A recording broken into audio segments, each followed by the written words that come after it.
in Rybrook. What's up, Jeff? Hey, Mike. Nice to speak to you again. Hey, and what's again, happening? thank you for all these years that you've been with us. Thank you. What's happening? And I'd like to say one little anecdote. Last week when the Eli affair took place, nowhere was it more important or more evident how important you are to your fan base than in how you reacted. You reacted with passion, with intelligence, with vigor, and you said what comes on your mind, and that's why we listen to you so much. Well, so thank you once again. Appreciate it. Thank you. And if I leave you with one last question, I guess the one last question would be, we've seen all the commissioners in the NFL for years, and they've all been solid, from Rozelle to Tagliabue. But honestly, I think Goodell has been the worst commissioner in any sport I've seen.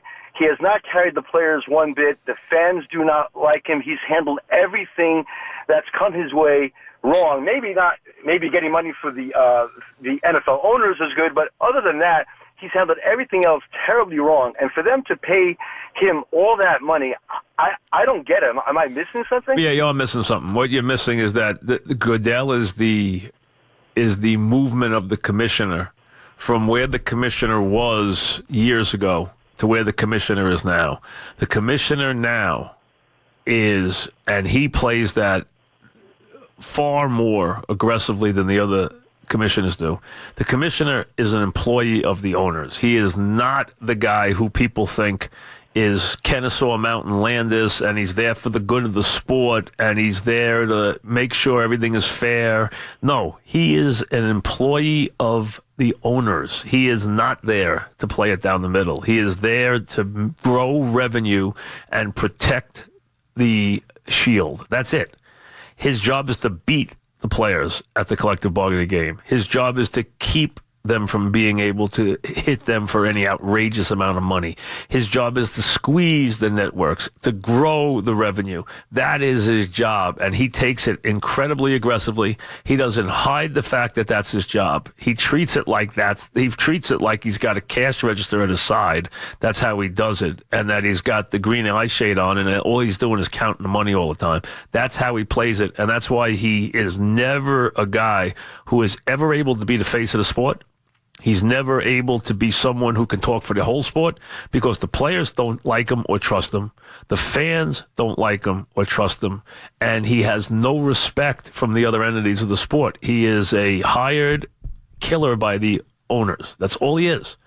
You saw that from the day that he got up there and went after Omalu, who was trying to save people's lives and trying to make an incredible scientific breakthrough. And this guy was trying to see if he could discredit him and make sure he protect his sport, even if his players were dying. He could care less. And that's Goodell. I mean, that is Goodell. And that's where you saw that when you just watch what he did in that instance or read about what he did in that instance. He's done the same thing every time. But the owners love it because he grows the revenue. That's all they want him to do. They want him to be a guy who is their attack dog. That's what he is. And that's what he's there for. And if he wins the battles that he wins, like a perfect example was the class action suit by the older players. They got killed on that suit. He destroyed them on that suit. If you went into a meeting with the owners, they probably were cheering him because he saved them a fortune. So that's what his job is. So don't ever think he's the face of the sport. Don't ever look at him as someone who's about what's right for the sport. He doesn't care about it. He's just there to grow revenue. That's all his job is, and that's why he gets paid $40 million a year. Mike in Queens, what's up, Mike? Hey, Mike. First time, long time. 29 years old. I grew up with you and the dog. Well, thank you. What's up? And I wish you the best of luck, man. Thank you. What's happening?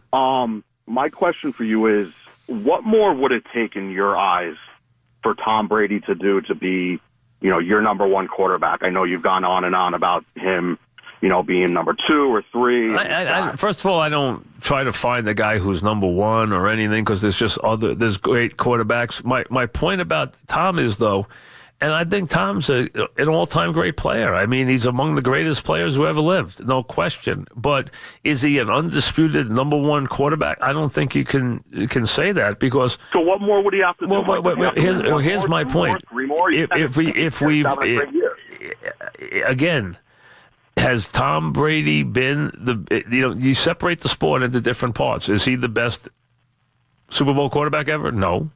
Is he the best regular season quarterback ever? No. Is he the best Super Bowl quarterback ever? I mean, his 2 losses stick out, yeah, but he's left the field twice with leads.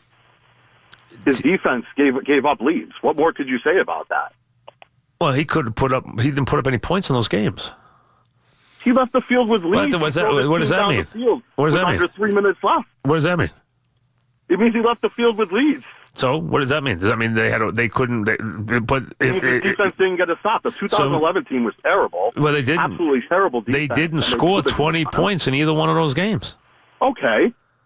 So his performances weren't wonderful in those games.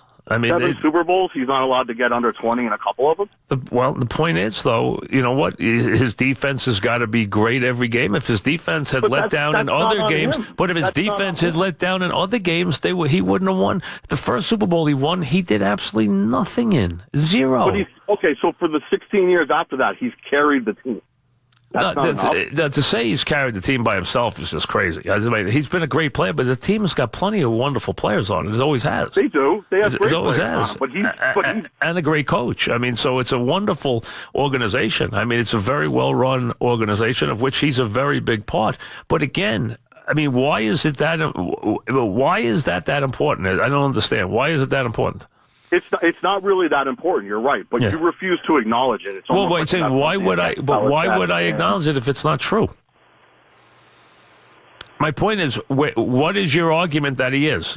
I'll give you a chance. Make your argument. Give me your argument that he is clearly the number 1 quarterback of all time. Make that argument to me. 17 years, 7 conference championships, 7 Super Bowls, 4 MVPs in those Super Bowls. I mean.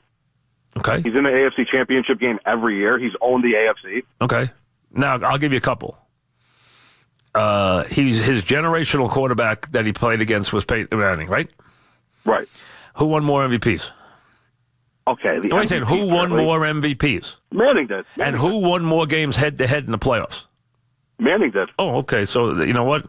Hard to win when you don't even win those 2. So Manning beat him head-to-head in the playoffs more. And Manning won more MVPs, but Brady's better. Hard argument. And then you got the guy Montana sitting there who was Mr. Perfect in the Super Bowl.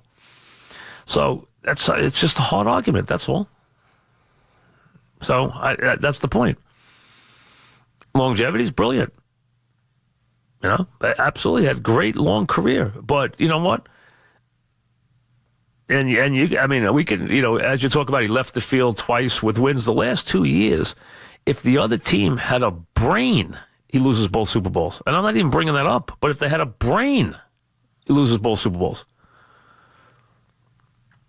Alan in Queens, what's up, Alan? Hi, Mike. How you doing? Good. What's up? And congratulations on your law. Thank you. What's going on? I made my peace with Trout based on this. If Joey Votto, what is your problem with Trout to begin with?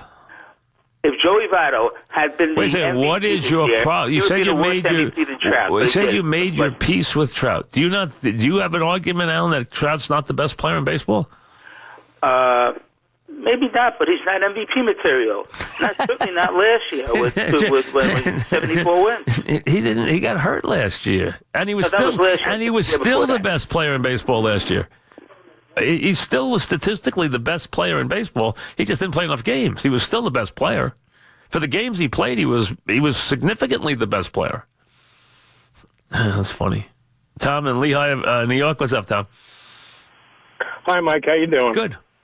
I don't understand this obsession of so many fans with the need to declare Brady the greatest quarterback. Well, so he's got fans. That's all. I mean, people like that. You know, I don't know what the obsession is either, because to me, the fact that you can't find someone who checks every box means that there might not be one. So I didn't try to declare anybody else number 1. I never did. Agreed. So I never tried to I never said Joe Montana has to be the greatest quarterback of all time. I never said that somebody else had to be the greatest quarterback. I don't know why they think that Tom Brady has to be. I mean, I'm a big fan of... And Tom Brady's had a brilliant career. He's had a brilliant career. No one's taking it away from him. He's had an incredible career. I agree. The last few weeks, you've gotten in so many debates I just don't understand. I actually think it's the same couple of people who are calling about it more than anything else. There's just a couple of Brady fans who believe it has somehow become universal, that his longevity has done that. But, hey, when you start taking Super Bowls apart, see, you can't do that. Oh, he should have won these 2 games. Well, I could talk about the 2 games he should have lost and the 3 games he should have lost. So the point is, that doesn't matter. You win some, you lose some. The point is, I've always made the case that I thought the most dominant everyday player I saw in football was Peyton Manning. I've always said that. And I think that I can make a case that that's hands down the Sunday to Sunday player, regular season, for the generation was Peyton Manning. I mean, I don't think it's even close in terms of overall performance. And so it's not Tom. And then head-to-head in the playoffs, Peyton beat him more than he beat him. I mean, so that's not a great sign if you want to make the other guy number 1. Joey in Levittown. What's up, Joey? Hey, Mike. Thanks for the 30 years. I've listened to your show daily. Mike, I agree with you 1,000%. Tom Brady's not even close. No, he is close. I think he's close. I think he's close, but I don't think he's automatic. He's up there. Yeah. But Joe Montana, 12-0 in play, 4-0 Super Bowls, 3 MVPs, 12 touchdowns, 0 interceptions. That's the position. There's the perfection. That's it. There's no dealing with that. That's Mr. Super Bowl. So if you don't have the Super Bowl and you don't have the regular season, how would I declare you the best? See, when people go to Jordan and make him the best player, their argument is 6 championships, 6 MVPs in the finals, 6 regular season MVPs. Did he have 6 or 5? I'm trying to remember. No, he might have 5. But he might have 5 or 6 regular season, but 6 postseason. He won all 6 of his MVP. All 6 of the postseason MVPs for the finals. He won all 6. So that's their argument. Now, the argument that you have there is Bill Russell's performance, if you want to get technical. But that's the point.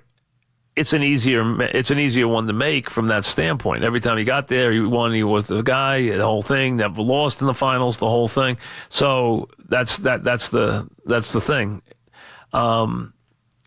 If Tom had gone and won all those games and never lost, I might have to reconsider. But he did lose a couple times. So that's why he doesn't beat Joe in the game. Because Joe, every time he went there, was perfection. His numbers were perfection, and he never lost.